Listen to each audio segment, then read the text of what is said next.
Super power के जंगी jet लाल सागर से उड़ते हैं, यमन में मंडराते हैं, हूथी पर बम बरसाते हैं, बारूदी धमाके से धरती फटती है, तबाही मचती है। मगर जैसे ही धमाके का शोर थमता है, जवाबी हमला इससे भी जोरदार होता है। हूथी की मिसाइलें उड़ने लगती हैं, रॉकेटबाज ऐसा करारा जवाब देते हैं कि अमेरिका और इजराइल दोनों सहम जाते हैं। दुनिया के सबसे ताकतवर लीडर ट्रंप के लिए यह युद्ध भी मुसीबत बनता जा रहा है।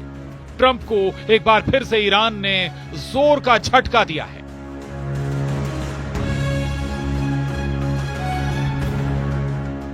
एक तरफ अमेरिका ईरान समर्थक हूथी लड़ाकों पर बमबारी रोक नहीं रहा, दूसरी तरफ ईरान की बर्बादी का प्लान सुनकर ईरान युद्ध के मूड में आ गया है। यूएस एयरफोर्स ने ईरान पर एटमी प्रोग्राम को लेकर डील का प्रेशर बनाने के लिए हूथी लड़ाकों पर हमले जारी रखे हुए हैं।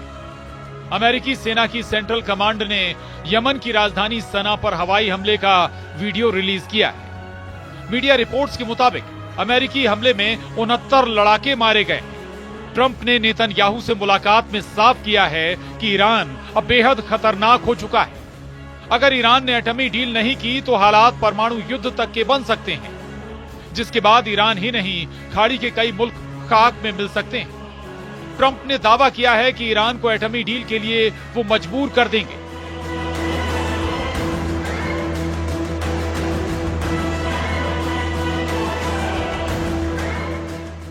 जिसे ट्रंप एटमी बम वर्षक के धमाके दिखा रहे थे, जिसे ट्रंप जंगी बेड़े भेजकर डरा रहे थे, ट्रंप ने जिसे धरती से मिटा देने की धौंस जमाई, उसी ईरान ने सुपर पावर से सीधी टक्कर लेने का ऐलान कर दिया है। ईरान के सुप्रीम लीडर अली खामनेई ने तमाम दुश्मनों के नाम पैगाम जारी कर महायुद्ध की चेतावनी दे डाली है। ईरान ने अपने लड़ाका फोर्स की तबाही के बाद उन सभी देशों को दहलाने का ऐलान किया है जिन्होंने अमेरिका और इजराइल की मदद की है। अली खामनेई का दिमाग गर्म है। व्हाइट हाउस में नेतन्याहू और ट्रंप की मुलाकात का वीडियो सामने आने के बाद खामनेई का खून खौल गया है। ट्रंप नेतन्याहू की सीक्रेट मीटिंग की डिटेल ने ईरान को युद्ध के लिए भड़का दिया है। नेतन्याहू के साथ मुलाकात के दौरान ट्रंप ने एक ऐसी बात कह दी जिससे बातचीत के बजाय युद्ध का माहौल बन गया है। अमेरिकी राष्ट्रपति डोनाल्ड ट्रंप कहते हैं, हमारी ईरान के साथ सीधी बातचीत करने की शुरुआत हो चुकी है। ये शनिवार को शुरू होगी। हमारी एक बहुत बड़ी बैठक है और हम देखेंगे कि क्या हो सकता है। और मुझे लगता है कि हर कोई इस बात पर सहमत है कि सख्ती करने की तुलना में सौदा करना बेहतर होगा। और लड़ाई ऐसी चीज नहीं है जिसमें मैं शामिल होना चाहता हूं। और सही बताऊं तो इजराइल भी नहीं चाहता अगर वो इससे बच सकते हैं। इसलिए हम देखेंगे कि क्या हम इससे बच सकते हैं।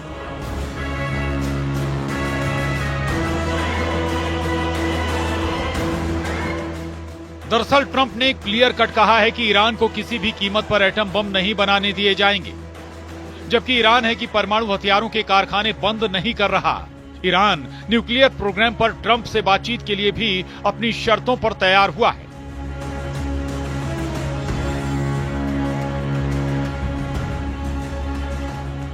दरअसल ट्रंप कई बार ये धमकी दे चुके हैं कि ईरान उनसे एटमी डील पर सीधी बात करे, जबकि ईरान ने तीसरे पक्ष की मौजूदगी में एटमी डील की बात कही है। ईरान ने अमेरिका को ओमान में परमाणु प्रोग्राम पर बातचीत के लिए भी बुला लिया है, लेकिन खामनेई एटमी प्रोग्राम को बंद करने के बिल्कुल भी मूड में नहीं है। ईरान के विदेश मंत्री सईद अब्बास अरागची ने ट्रंप को दो टूक लहजे में मैसेज दिया है कि ईरान का परमाणु कार्यक्रम शांति के लिए है, जिसे जारी रखा जाएगा। तो फिर ओमान में होने जा रही अमेरिका ईरान की मीटिंग में क्या होगा, जिसके लिए दोनों देशों ने हामी भरी है। ईरान के विदेश मंत्री ने सोशल प्लेटफॉर्म पर मैसेज देकर कहा है कि गेंद ट्रंप के पाले में है। तय उन्हें करना है कि युद्ध होगा या फिर शांति बहाली होगी। वही ईरान के अचानक आक्रामक रुख अपनाने की वजह यमन में अमेरिका को मिली नाकामी मानी जा रही है। 15 मार्च से अमेरिका ने यमन में हूथी लड़ाकों पर बमबारी शुरू की। पहले जंगी जेट और फिर एटमी बम वर्षक से बारूद बरसाकर ट्रंप ने हूथी लड़ाकों का सफाया किया। हालांकि 3 हफ्ते से ज्यादा चले हमले में अमेरिका को हासिल कुछ नहीं हुआ। हूथी लड़ाकों ने जवाबी हमलों में अमेरिका इजराइल को दहला रखा है। लाल सागर में अब भी अमेरिका के जहाज सलामत नहीं है। हूथी की मिसाइलों ने इजरायल और अमेरिका के ड्रोन और मिसाइलों को तबाह कर डाला है। जबकि हूथी से लड़ाई में अमेरिका के $1 अरब से ज्यादा रकम अभी तक बर्बाद हो चुकी है।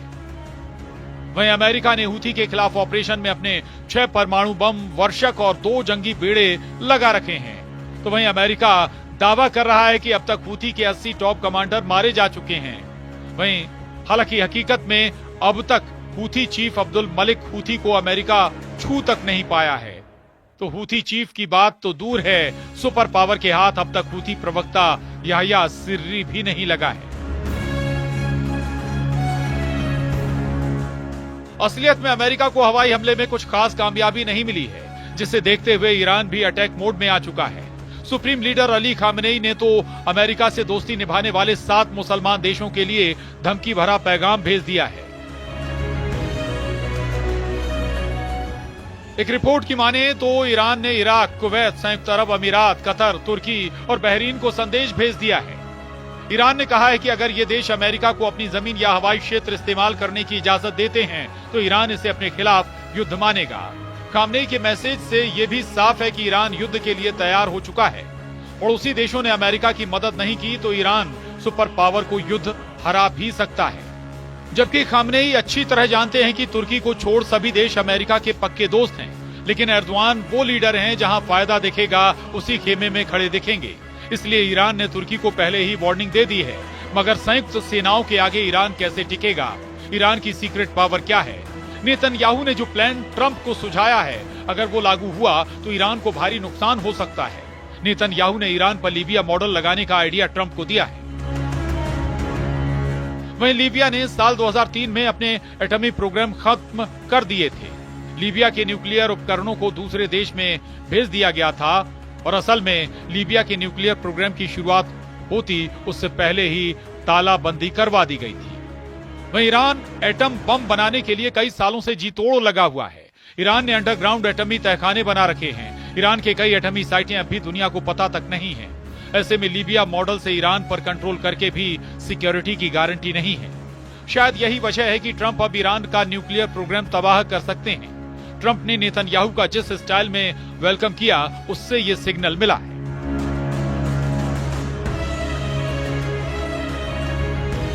जबकि व्हाइट हाउस में जब नेतन्याहू की अगवानी करने ट्रंप पहुंचे थे तो उन्होंने अपना मुक्का दिखाया था, जिसे दुश्मनों को कुचल डालने का ट्रंप स्टाइल कहा जा रहा है। ट्रंप गाजा का हाल दिखाकर ईरान को सरेंडर करने को कह रहे हैं। ट्रंप ने दावा किया है कि गाजा युद्ध किसी भी दिन खत्म हो सकता है।